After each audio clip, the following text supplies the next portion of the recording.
K P. Ganesh കുമാറിന്റെ പത്തനാപുരത്തെ വോട്ടുമറിക്കൽ ആരോപണത്തിൽ മറുപടിയുമായി നിയുക്ത എം.എൽ.എ. ജ്യോതികുമാർ ചമക്കാല. അന്തം വിട്ട പ്രതി എന്തും ചെയ്യുമെന്ന് പറയുന്നത് പോലെയാണ് ഗണേഷിന്റെ പ്രതികരണം.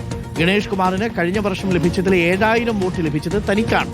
ആരോപണത്തിൽ ഇടത് നേതാക്കൾ മറുപടി പറയട്ടെ എന്നും ജ്യോതികുമാർ ചമക്കാല റിപ്പോർട്ടറിനോട് പറഞ്ഞു.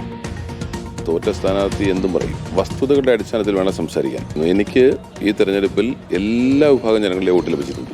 ഇവിടെ വോട്ട് ഷെയർ നോക്കിയാൽ അല്ലെങ്കിൽ എത്ര വോട്ട് ലഭിച്ചു, BJPയെ സംബന്ധിച്ച് 12,000 വോട്ടുണ്ടായിരുന്നത് അവർക്ക് 7,000 വോട്ടായി കുറഞ്ഞിട്ടുണ്ട്.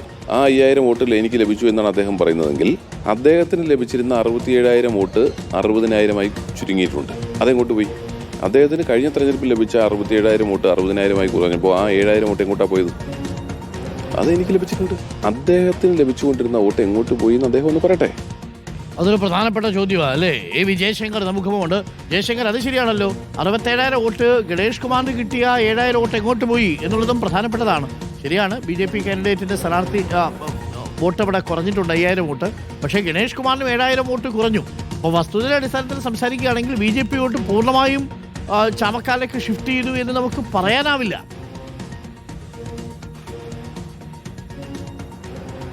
Good morning doctor Arun. കഴിഞ്ഞ ദിവസമാണ് പരാജയപ്പെട്ട LDF സ്ഥാനാർത്ഥി കെ.പി. ഗണേഷ് കുമാർ ഇത്തരത്തിൽ പത്തനാപുരത്ത് വോട്ട് പറിക്കൽ ആരോപണം ഉയർത്തുന്നത്. അതായത് BJP വോട്ടുകൾ UDF സ്ഥാനാർത്ഥി ജ്യോതികുമാർ ചാമക്കാലയ്ക്ക് പോയെന്നും ആ വോട്ടുകൾ വെച്ചാണ് അദ്ദേഹം ജയിച്ചതെന്നും BJPയുടെ പഞ്ചായത്ത് അംഗങ്ങൾ ഉൾപ്പെടെയുള്ള സ്ഥലങ്ങൾ ഉൾപ്പെടെ വോട്ടുകൾ കുറഞ്ഞെന്നും ഉൾപ്പെടെയുള്ള ഗുരുതരമായ ആരോപണങ്ങളാണ് ഉന്നയിച്ചത്. അതിനാണ് ഇപ്പോൾ എന്തായാലും ജ്യോതികുമാർ ചാമക്കാല മറുപടി പറയുന്നത്. തനിക്ക് എല്ലാ രാഷ്ട്രീയ പാർട്ടിക്കാരുടെയും വോട്ട് ലഭിച്ചിട്ടുണ്ട്.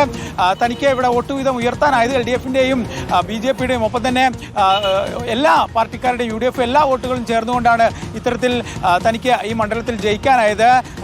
തനിക്ക് കെ.പി. ഗണേഷ് കുമാറിന്റെ വോട്ടുകൾ തന്നെ, അദ്ദേഹത്തിന്റെ പാർട്ടിക്കാരുടെ വോട്ടുകൾ തന്നെ ലഭിച്ചു. കഴിഞ്ഞ തിരഞ്ഞെടുപ്പിൽ വോട്ട് മറിക്കൽ ആരോപണമാണെങ്കിൽ BJPക്ക് മണ്ഡലത്തിൽ വോട്ടുകൾ കുറഞ്ഞിട്ടുണ്ട്. ഒപ്പം തന്നെ LDFിനും വോട്ടുകൾ കുറഞ്ഞിട്ടുണ്ട്. കഴിഞ്ഞ തവണ കെ.പി. ഗണേഷ് കുമാറിന് ലഭിച്ച 67,000 വോട്ടുകളിൽ 7,000 വോട്ടിന്റെ കുറവ് ഇത്തവണയുണ്ട്. ആ വോട്ട് എവിടെ പോയി എന്നാണ് ജ്യോതികുമാർ ചാമക്കാല ചോദിക്കുന്നത്. എന്തായാലും കണക്കുകൾ വെച്ചുള്ള ഒരു കാര്യങ്ങൾ വിശദീകരിക്കലാണ് ജ്യോതികുമാർ ചാമക്കാല എന്തായാലും നടത്തുന്നത്. കൃത്യമായി ഓരോ പാർട്ടികൾക്കും കഴിഞ്ഞ തെരഞ്ഞെടുപ്പുകളിൽ ലഭിച്ച വോട്ടും ഇത്തവണ എത്ര വോട്ട് ലഭിച്ചു, എത്ര വോട്ടുകളുടെ കുറവുണ്ടോ എല്ലാം ഉയർത്തിക്കാണിക്കൊണ്ടാണ് ചാമക്കാല കാര്യങ്ങൾ പറയുന്നത്. ഒപ്പം തന്നെ ഗണേഷ് കുമാറിന്റെ ക്യാമ്പിലുള്ള 10 പേരിൽ 2 പേർ തനിക്ക് വോട്ട് ചെയ്തു എന്ന ഗുരുതരമായ ഒരു ആക്ഷേപവും അദ്ദേഹം ഉന്നയിക്കുന്നുണ്ട്. ഒപ്പം തന്നെ കുടുംബത്തിലെ സ്വന്തം വീട്ടിലെ വോട്ടുകൾ പോലും ചെയ്യിക്കാൻ കെ.പി. ഗണേഷ് കുമാറിനായിട്ടില്ലെന്നും ഈ കാര്യത്തിൽ ഇടത് നേതാക്കൾ LDF നേതൃത്വം മറുപടി പറയട്ടെ എന്നുമാണ് അദ്ദേഹം പറയുന്നത്. എന്തായാലും ഗണേഷ് കുമാർ ഉന്നയിച്ച ഈ വോട്ട് മറിക്കൽ ആരോപണം പൂർണ്ണമായും ജ്യോതികുമാർ ചാമക്കാല തള്ളുകയാണ്. അത് കണക്കുകൾ നിരത്തിക്കൊണ്ടാണ് അദ്ദേഹം ഈ വാദഗതിയെ പൂർണ്ണമായും തള്ളുന്നത്. Doctor Arun. Okay, thank you. ജയശങ്കറാണ് വിവരങ്ങൾ നൽകിയത്. പ്രിയ പ്രേക്ഷകരെ, സമയം ഇപ്പോൾ